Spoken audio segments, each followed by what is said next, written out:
আসসালামু আলাইকুম বন্ধুরা, কেমন আছেন সবাই? আজকে আমি উঠেছি ফরজের নামাজ পড়তে। প্রতিদিনই ওঠার দরকার। আজকে থেকে আমি প্রতিদিন যাওয়ার চেষ্টা করব ইনশাআল্লাহ। এই যে বাইরে অনেক শীত, তাই জন্য আমি টুপি গায়ে দিয়ে, সোয়েটার গায়ে দিয়ে যাব। তৈরি হয়ে যেতে হবে, নয়তো ঠান্ডা লেগে যাবে। এই যে কি অন্ধকার দেখতে পাচ্ছেন। এখন শীতকালের সময়। এখন আমি আমার ঘর থেকে বের হব। এই যে আমার দরজাকে ছিটকিনি দিচ্ছি।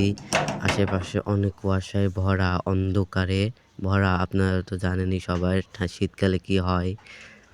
এই যে আমি এখন যাচ্ছি নামাজ পড়তে রাস্তা দিয়ে। রাস্তায় খুব অন্ধকার, তাই জন্য ফ্ল্যাশ মেরে ভিডিও করতে হচ্ছিল। আরেকজন যাচ্ছে, এই যে দেখতে পাচ্ছেন। আরেকজন যাচ্ছিল আমার সাথে নামাজ পড়তে। ইনি আমার ছোট চাচা হয়। ইনিও যাচ্ছিল আমার সাথে নামাজ পড়তে আমার আগে। আর আমাদের আশেপাশে বা বাজারে যত দোকান আছে তার তার মধ্যে সব দোকানই খুলে গিয়েছে। 4 দোকান আছে এখানে। এখানে 4 দোকান প্রতি সকালে খুলে যায়, অনেক সকালে। যখন সবাই চা খেয়ে কাজে যায়, নামাজ পড়ে এসে চা খায়।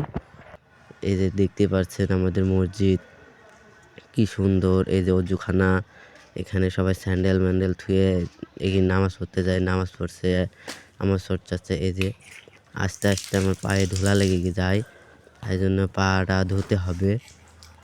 এই ধুলা পায়ে নামাজ পড়তে গেলে আমার নামাজ হবে না, বা জায়গাটা আমি ময়লা করে দেবো। তার জন্য পা অবশ্যই ধুতে হবে। পা ধুয়ে আমি এখন মসজিদে ঢুকবো। এখন আমরা সবাই মিলে নামাজ পড়বো, ফরজের নামাজ। দেখা হচ্ছে নামাজের শেষে। নামাজ পড়ে আবার আসছি।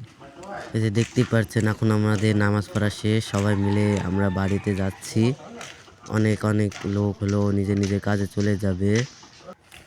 আমিও বাড়ি চলে যাচ্ছি। ওই যে মসজিদ দেখতেই পারছেন। বাড়িতে আমি একটু বসবো, বসে তারপরে কি করবো তা ভাববো।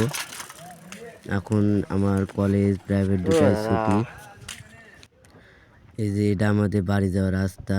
এই যে বড় বিল্ডিং, আর ওই যে আমাদের মসজিদ দেখতে পেলেন। তো এতক্ষণ আমার সাথে থাকার জন্য ধন্যবাদ। পাশে থাকুন, সাবস্ক্রাইব করুন। ধন্যবাদ।